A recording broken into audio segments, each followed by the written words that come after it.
Hello everyone, সবাই কেমন আছেন? আশা করছি সবাই ভালো আছেন। আমিও আল্লাহর রহমতে ভালো আছি। আজকে আমি কি রান্না করতেছি সেটা আপনাদের কাছে শেয়ার করব। প্লিজ সবাই পুরো ভিডিওটা দেখবেন। প্রথমে আমি এখানে কড়াইয়ে তেল দিয়ে পেঁয়াজটা বেরেস্তা করে নিচ্ছি।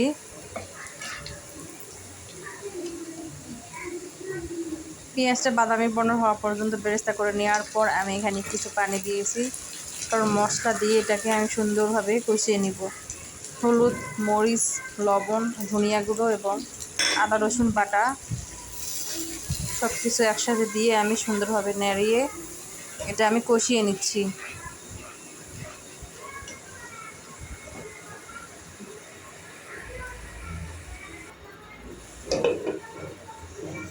ঝটপট কয়েক মিনিটের মধ্যে আমি এই তরকারিটা রান্না করেছি। এটা রান্না করতে বেশি সময় লাগে না।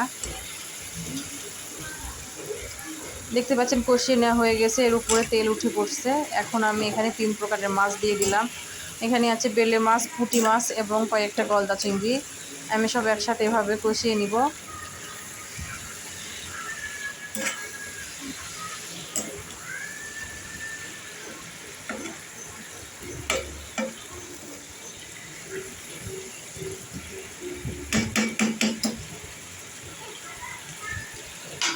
এই পর্যায়ে আমি ঢাকনা দিয়ে ঢেকে নিব।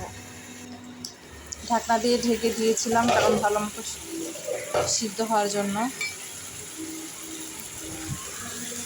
দেখতে পাচ্ছেন কষিয়ে নেওয়া হয়ে গেছে। এটা আমি এই পাশ ওপাশ করে উল্টিয়ে নিচ্ছি।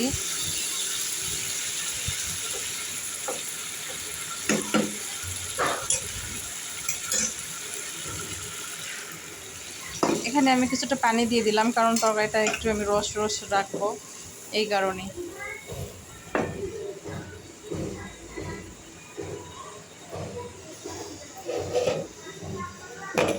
আবারও ঢাকনা দিয়ে ঢেকে দিচ্ছি, কয়েক মিনিট জাল করে নিব। তারপরে দেখতে পাচ্ছেন আমার তরকারিটা হয়ে গেছে। ঝটপট খুবই অল্প সময়ে আমি এই মাছের তরকারিটা রান্না করেছি। তো কেমন হয়েছে অবশ্যই আপনারা জানাবেন। আসসালামু আলাইকুম।